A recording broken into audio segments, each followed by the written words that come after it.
Então, galera, eu vou falar hoje para vocês aqui como eu apliquei limites para equilibrar a minha vida. Deixa eu mexer na câmera ali que está gravando. Essa foi uma talk que eu fiz ano passado em alguns eventos. Eu fiz no Agile Floripa e no TDC Floripa, na trilha de carreiras. Então, eu sou o Caco, sou Enterprise Agile Coach aqui na RD. Eu vou contar um pouquinho da história e talvez possa ajudar aí quem não tem muita clareza para frente e quer um mapa. Mas tudo que motivou esse papo e essa tal que eu vou fazer aqui começou de forma consistente em 2015 e eu consolidei em 2017. E aí, muito da base do que eu apliquei está a base do livro Essencialismo. Uma das frases principais que tem lá nesse livro é: se você não estabelece prioridades, alguém fará isso por nós.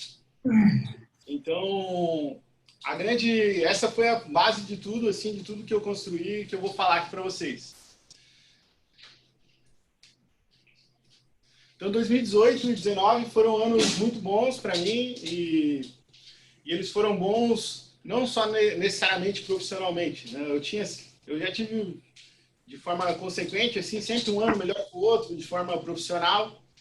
Mas eu acabava tendo bons anos profissionais, mas na vida era sempre uma merda e dava um monte de problema. E talvez você se reconheça com isso, né? Então, nem sempre foi assim, né? Teve vários momentos assim de crise, de estresse. Eu não sei os nomes direito, mas talvez eu tenha tido crises que têm nomes comuns, mas eu nunca fui tratar de fato. O que eu sempre sentia é que em algum momento eu chegava no ápice.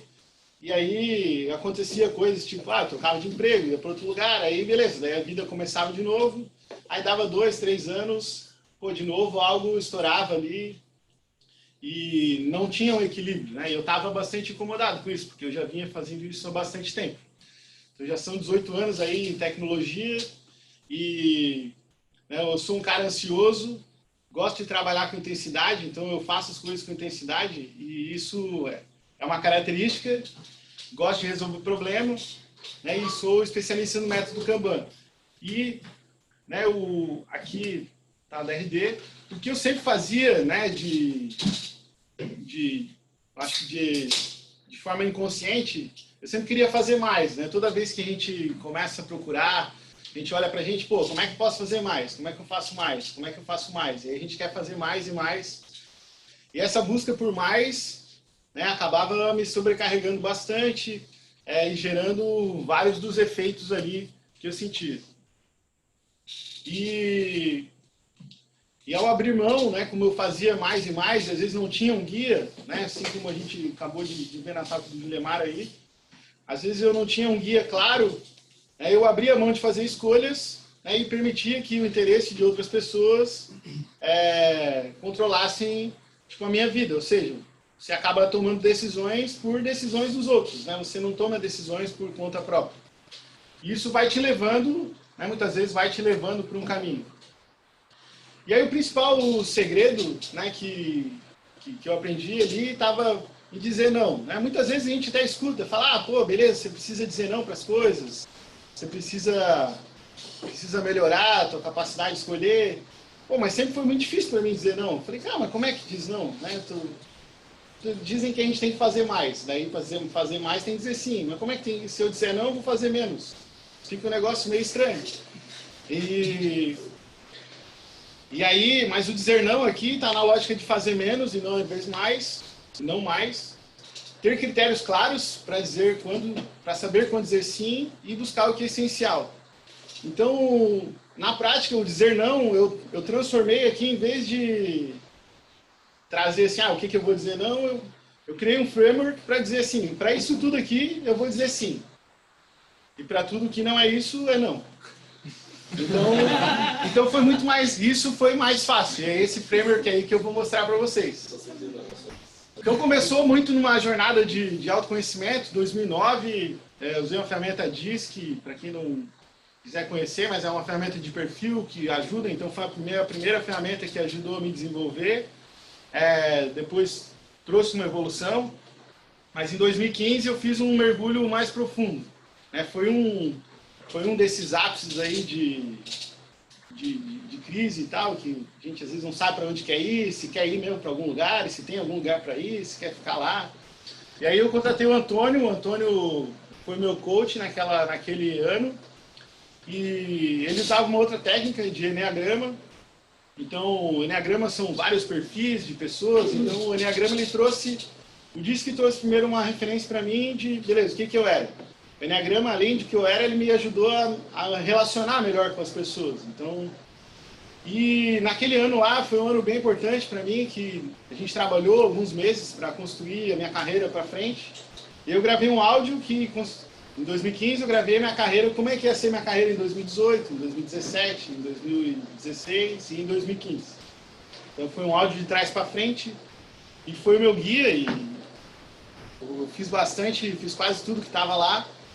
Mas uma das coisas que o Antônio me ensinou é que eu cheguei para ele e falei, cara, eu quero não ser ansioso. Eu quero parar de ser ansioso. Pô, esse negócio tá me matando. Ele falou, cara, não vai dar. Acho que essa parte aí não vai dar. Mas tem uma maneira aí boa de a gente usar esse negócio de ansiedade que eu acho que pode ser legal. E aí ele me fez refletir que talvez a ansiedade, né, fosse... A ansiedade eu posso usar como uma força. E eu transformei essa coisa da ansiedade na forma como eu coloco ansiedade, como eu coloco intensidade nas coisas. E ele também me ensinou a monitorar. Então, como que eu posso monitorar melhor a minha ansiedade para saber quando eu estou passando do ponto e agir antes? E também, ao invés de focar nas fraquezas, focar nas forças. Então, foi um ano bastante importante. Aquele ano me ajudou bastante. Aí eu construí a carreira para frente. Aí segue mais um pouco. Aí, 2016, beleza, foquei na carreira, fiz um monte de coisa, intercâmbio, mudei de trabalho, peguei um desafio muito legal numa outra empresa e estava naquela de buscar mais e melhor. Então, olhando pelo lado do trabalho, pô, beleza, botei tudo aquilo em prática, botei foco, intensidade e botei ansiedade ali para praticar. Só que, cara, isso gerou pouquíssimo tempo para a família, ganhei bastante peso, tive de novo picos de ansiedade. Então, nessa época aí, basicamente, considerando o tempo que eu ficava em casa, de fato, assim, tirando o tempo que eu estava dormindo, 2 horas, basicamente, acordado em casa, 1 hora, às vezes, o resto era dormindo ou trabalhando ou me deslocando para trabalhar onde eu trabalhava. Então, e aí em 2016 aconteceu um negócio, eu segui 2017, continuei com bastante foco na carreira, mais trabalho, e aí no meu plano lá que eu tinha que começar a palestrar. Aí, beleza, eu tinha o plano de fazer 3 palestras, e em 2017 eu fiz 15. Aí eu falei, pô, acho que passei do ponto. E aí, na verdade, aquelas 2 horas que eu tinha, acabei usando para fazer mais coisa.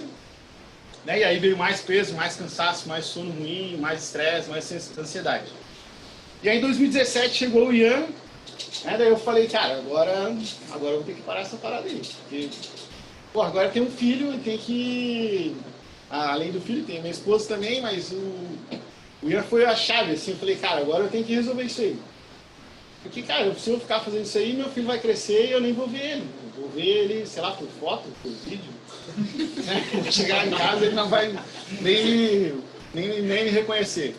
Aí, naquele período, 2017, eu parei de novo, falei, cara, agora acho que eu tenho que refletir. Eu acho que eu entendi aquilo lá que eu tinha que fazer, mas não é só aquilo, tem mais coisa. Aí esses 3 livros foram as grandes inspirações para mim. Foi o Essencialismo, Os Originais e 10% Mais Feliz. Então, basicamente, o Essencialismo, ele tem toda uma história de como você fazer isso, traz um framework. É um livro bem didático e super bom, recomendo muito. O 10% Mais Feliz é do Dan Harris, é um cara que eu me identifico por ele ser ansioso, e ele também basicamente conta a história dele na busca por equilíbrio, como ele fez isso para lidar com ansiedade, estresse e tudo mais. Então, eu até, se eu fosse traduzir, o 10% Mais Feliz devia ser o título A Jornada do Essencialismo, porque ele conta basicamente como que ele fez tudo que está escrito lá no livro do Essencialismo. E os Originais, ele fala como inconformistas mudam o mundo, mas uma das sacadas principais do livro, dos Originais, eu sempre tinha em mente que eu tinha que estar sempre aprendendo tudo por primeiro, e tudo que surgia novo, aprender na frente de todo mundo. Cara, e cada vez mais tem mais informação, mais conteúdo, então a gente não consegue. Os originais têm uma sacada muito grande que ele fala que, na verdade, não necessariamente são os primeiros que são os melhores, né? E sim aqueles que escolhem bem aquilo que vão se dedicar. E tudo bem, em algumas coisas você ser segundo, terceiro, mas você tem que escolher poucas coisas para querer ser primeiro, né? E não querer ser primeiro em tudo. E principalmente como Agile Coach, cara, a disciplina, são muitas disciplinas, muitos conteúdos, seja sobre desenvolvimento de software, a própria agilidade, gestão, produto, estratégia, cara, muita informação. Então você tinha que escolher coisas. Então, e aí no livro ele fala que metade dos problemas decorre na vida porque a gente diz sim muito rápido, né? E não diz não cedo bastante. Então, das grandes lições que eu aprendi nesse ano aí, né, foi que eu tinha que me acostumar mentalmente com essa ideia de menos, né, porque eu falava, não, beleza, eu vou fazer menos, mas eu sempre, a prática era diferente do que eu falava para mim mesmo. Tinha que criar um framework, alguma coisa que me ajudasse. Eu precisava criar um tempo para poder fazer isso, porque eu estava muito ocupado, então quanto mais ocupado eu estava, menos o tempo eu tinha para resolver. Eu precisava aprender a dizer não e ter alguma maneira de fazer isso. E precisava colocar limites naquilo que consome a maioria do meu tempo. Colocar limites, né, foi o principal ponto aqui, né, chave de tudo que aconteceu de bom na minha vida nos últimos anos. Aí eu chamei o Antônio de novo e aí ele me ajudou, a minha cabeça estava muito doida, estava tudo lá, mas estava tudo bagunçado. Então, aí o Antônio, ele se casou com a Ariana, que a Ariana é uma italiana. Então os dois me ajudaram a construir um mapa, mas hoje por trás tem uma essência por trás que eu quero contar para vocês. Então basicamente o que eu construí foi quais são os pilares da minha vida. Então eu defini um objetivo ali, o que eu queria priorizar. Então eu coloquei ali, um cara é um essencialista que é intenso e prioriza a família. E aí eu coloquei as coisas que estão ao redor da minha vida e que eu tenho que eu quero dar atenção. Então tem a família, tem meus amigos, tem a minha família essencial ali, que é minha esposa e o Ian, tem o cuidado mental, físico, meditação, atividade e consciência, tem o ócio, nada, para mim é importante às vezes ter tempo sem nada para fazer, para poder pensar e reagir, e tem o lado profissional, que eu ia entrar na RD, então isso aqui foi tipo meses antes de eu entrar na RD. Eu também faço workshops, treinamentos fora, em fim de semana, e participo de eventos, de palestra, ajudo pessoas fora do horário. Então eu tinha que, de alguma forma, conciliar todas essas coisas. Então a primeira coisa que eu fiz foi que eu tinha que fazer menos, e tinha que colocar limites. E basicamente, o que consumia todo o tempo que não sobrava para a família? Era a parte do trabalho. Então eu tinha que colocar limites ali na parte do trabalho para que conseguir sobrar tempo para a minha família. Então eu defini algumas características essenciais para mim. Então são características que são minhas e que eu quero valorizá-las. Então características, uma delas, analisar sem julgar, escolher bem os problemas que vai resolver. Então como eu sou um cara que gosta de resolver problemas, se vem um problema, pô, já de cara eu já gosto de resolver, mas eu tenho que escolher, não dá para resolver todos. Tem que saber dizer não, estabelecer os limites e engajar as pessoas em uma causa comum. Muito do meu trabalho acontece às vezes com outras pessoas, e agir com intensidade. Então desse mapa, o que eu peguei a parte profissional? Então eu coloquei ali, pô, beleza, tem RD, tem o network. Network para mim é muito importante, é uma coisa que eu sinto que é uma missão de vida, que eu uso, que é devolver ao mundo o que o mundo me deu. É muito das coisas que eu aprendi através de outras pessoas, de livros e tal. E com isso eu entendo que eu tenho que devolver isso que eu aprendi, porque daí se eu faço isso eu gero um movimento positivo e ganho mais de volta, e gera um ciclo bom. E além disso ali os treinamentos. Então eu peguei a parte da RD. O que me ferrava geralmente no meu trabalho, né? Geralmente eu falo com muitas pessoas, tenho bastante agenda. Então normalmente eu tentava encher a semana inteira de trabalho. E aí, só que na minha semana acontece muita coisa imprevistas. E aí o que acontece quando a tua semana está cheia e tem mais coisas para fazer, coisas imprevistas, você vai ter que usar o tempo da família para fazer isso. E aí você começa a fazer isso, e aí daí você começa a fazer mais, aí você vai roubando mais tempo da família, até que uma hora você começa a roubar o tempo de fazer tua alimentação direito, de fazer o esporte, e aí você vai, entra na espiral negativa. Então aí eu coloquei aqui, foi o primeiro limite. Falei, cara, eu vou me comprometer 3 dias, no máximo 3 dias por semana, com atividades e agenda fechada, e 2 dias tem que estar livre para poder suportar as adversidades, aquilo que vai acontecer não previsto, assim eu consigo acomodar aquilo que vem fora do planejado na agenda e trabalho normal e consigo ir para casa. Dentro da RD é normal, no meu trabalho, dentro da RD, outras empresas que eu passei, cara, a gente começa a trabalhar com produto de engenharia, e depois já vem alguém lá do marketing que quer ajuda, daí quer RH, daí tu já está ajudando a empresa inteira. Aí além de fazer o que está proposto fazer, tem que fazer mais um monte de coisa.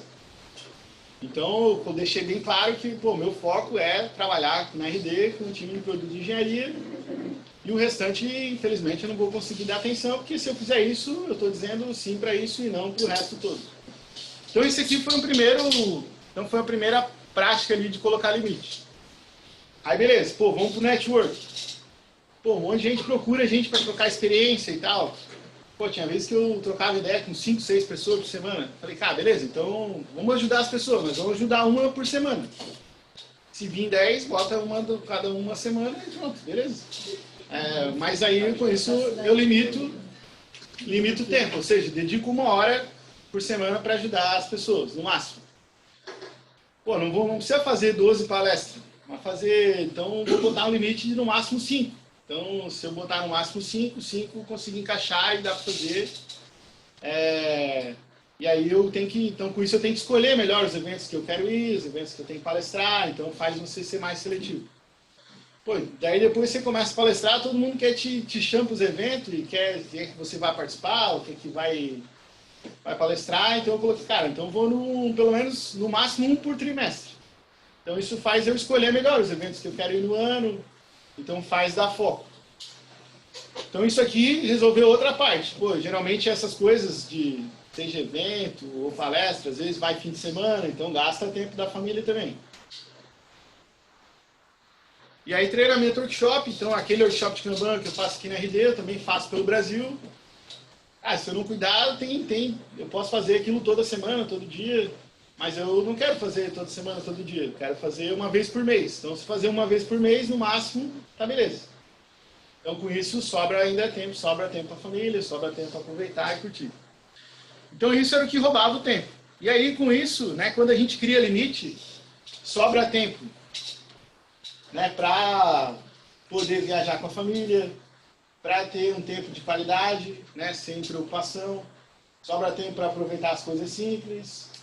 E eu também coloquei um limite ali, por exemplo, às vezes a gente está em casa, está ali com a família, mas está todo mundo sentado no sofá, cada um no celular e tal, não está curtindo aquele momento.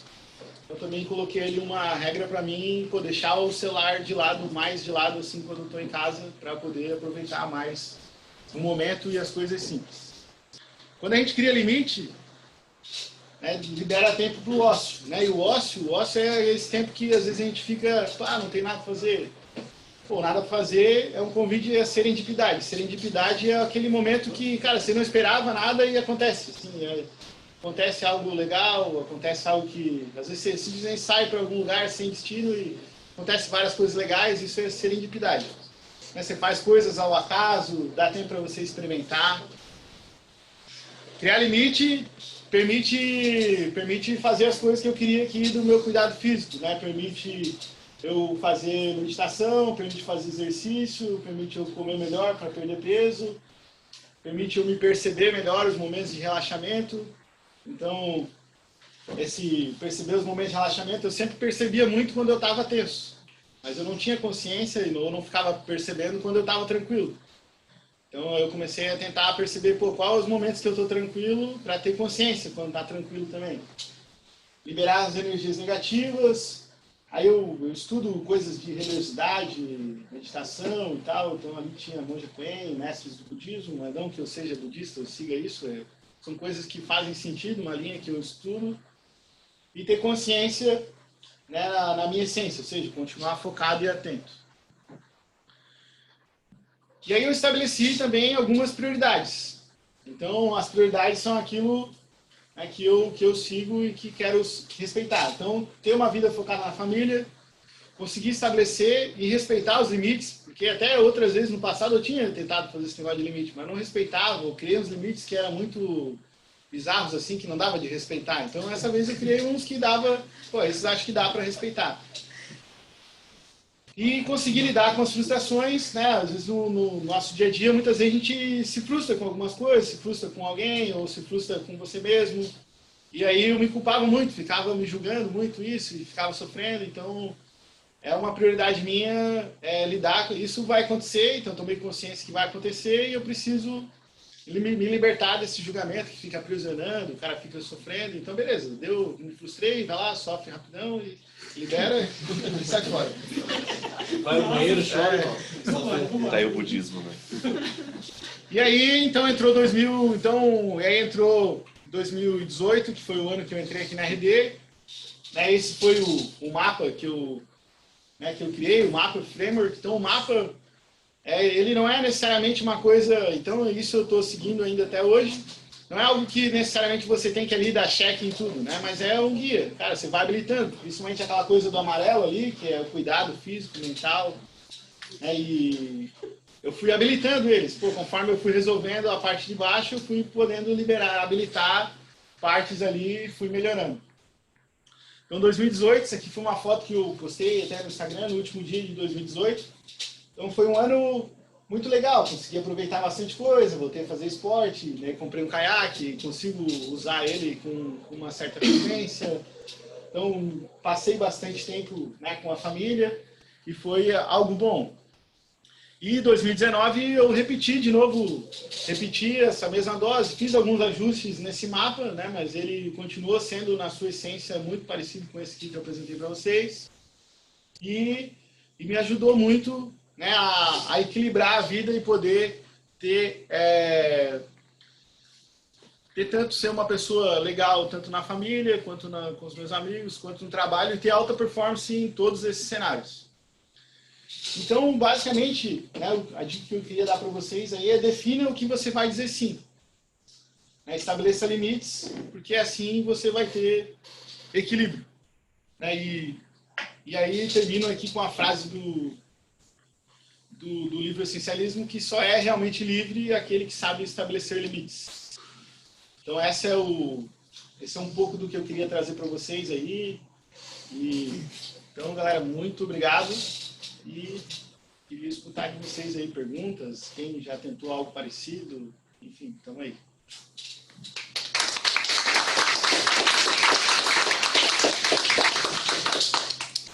Eu tenho uma dúvida, Caco. Vai lá. Você teve um período da sua vida ali que você correu pra caramba, dormiu pouco e trabalhou muito, né? Tu acha que esse período na sua vida, ele ajudou essa sua seletividade no presente? Sim. Então, tipo assim, se tivesse pedido no passado, hoje em dia tu não ia escolher o evento que tu ia. Tu vai no evento que tu é convidado, tá ligado? Hoje acho que é uma pergunta legal, porque assim, a reflexão que eu faço, tipo, eu sempre faço reflexões assim, pô, se eu voltasse lá atrás, né? Deixa eu botar a câmera na sala. Se eu voltasse lá atrás, eu faria tudo de novo? Cara, eu acho que eu faria. Porque eu acho que, acho que a pergunta é pertinente, porque toda essa intensidade, ela permitiu eu esbarrar em um monte de limite da minha vida, assim, de coisas que foi um pouco além, e aí depois você sabe equilibrar, né? Mas isso é uma coisa, acho que faz parte principalmente de quem é intenso, assim, né? Quem trabalha quem tem a intensidade como um valor, uma característica. Porque às vezes você faz demais muitas coisas, né? Então, isso... E às vezes você entra no esporte, cara, daí você larga tudo e faz só aquela parada lá, mas larga, não estuda mais nada, só faz no esporte. Então, eu já fui muito disso. Então, eu acho que é importante você beliscar os limites, né? Antes de você estabelecê-los, né? Porque senão você não sabe qual é o limite. Hoje eu estabeleço alguns limites que são antes, que eu sei que eu posso até ir um pouco além, assim, se eu esbarrar um pouco eu não vou sofrer ainda, mas eu sei que quando eu bato no limite, é o gatilho para eu repensar assim, pô, tem algo errado, eu não quero chegar lá de novo. mas a intensidade é algo que você curte ser, tipo, você não quer tratar tua ansiedade, vou chamar de ansiedade. Você, no caso, tipo, faz práticas ou fez práticas, eu não sei exatamente. Eu li lá Mindfulness, tipo, você faz isso para continuar tendo foco, não é isso? Tipo, mas não necessariamente controlar a ansiedade. Isso. Porque não dá para controlar a ansiedade. Não dá para controlar onde que você vai, com o que você vai ficar ansioso. Então vamos pegar, quando a gente foi fazer o evento, quando organizamos toda a feira de negócios, aquele All Hands que a gente fez ali no hotel. Cara, fico ansioso pra caralho quando vai fazer aquilo ali. Mas aí, é uma ansiedade boa, entendeu? Porque você fica ansioso, bota foco ali, resolve. Daí quando tudo acontece, vem uma realização, assim. Assim como... Aí tem várias coisas que hoje eu faço com intensidade, assim. Então, por exemplo, eu tenho que escolher os esportes que eu vou fazer, porque senão eu quero fazer todos. Então, daí eu escolhi, hoje eu ando de caiaque e ando de bicicleta. Mas, a galera fala, vamos fazer não sei o quê.